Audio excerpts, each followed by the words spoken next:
Dalam audiensi mingguan Paus Leo di hadapan ribuan umat yang hadir, termasuk peziarah dari Indonesia yang juga telah beberapa minggu ini turut disapa. Paus Leo merenungkan penyembuhan seorang lumpuh di kolam Bethesda, Yohanes 5 ayat 1-9. Saat-saat ketika kita merasa terjebak, tidak bisa bergerak atau tidak punya jalan keluar, kadang kita merasa tidak ada gunanya berharap lagi.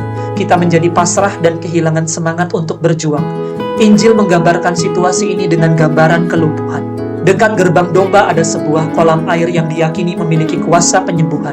Konon ketika air kolam itu berguncang, siapapun yang pertama kali masuk ke dalamnya akan sembuh. Kolam ini disebut Bethsata, yang artinya rumah belas kasih. Yesus mendekati seorang laki-laki yang sudah lumpuh selama 38 tahun. Ia sudah pasrah karena tidak pernah berhasil masuk ke kolam ketika airnya berguncang. Seringkali yang melumpuhkan kita bukan hanya tubuh, melainkan kekecewaan. Kita merasa putus asa dan akhirnya jatuh ke dalam sikap apatis, tidak peduli lagi. Yesus lalu mengajukan pertanyaan yang terdengar aneh, "Maukah engkau sembuh?" Tetapi pertanyaan ini penting, karena kalau sudah terlalu lama dalam keadaan yang sama, keinginan untuk sembuh bisa hilang.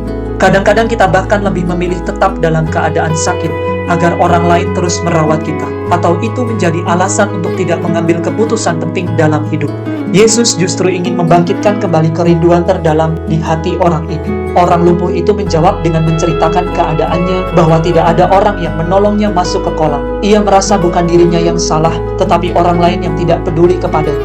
Sikap seperti ini bisa menjadi alasan untuk tidak bertanggung jawab atas hidup sendiri. Lalu orang ini juga berkata bahwa ketika ia mencoba masuk ke kolam, selalu ada orang lain yang lebih dulu.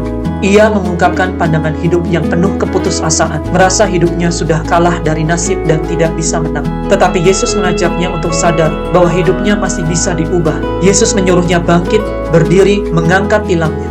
Tilam itu tidak dibuang, karena itu adalah bagian dari sejarah hidupnya. Masa lalunya sebagai orang sakit. Dulu tilam itu seperti kuburannya, tetapi sekarang dia sendiri yang mengangkat dan membawanya. Artinya, dia bisa mengambil kembali kendali atas hidupnya dan berjalan kemanapun yang dia mau. Ia bisa memilih jalan hidup yang baru berkat Yesus. Marilah kita mohon kepada Tuhan agar kita bisa menyadari bagian mana dalam hidup kita yang tersumbat atau terjebak. Mari kita jujur pada diri kita sendiri dan ungkapkan keinginan kita untuk disembuhkan Yesus.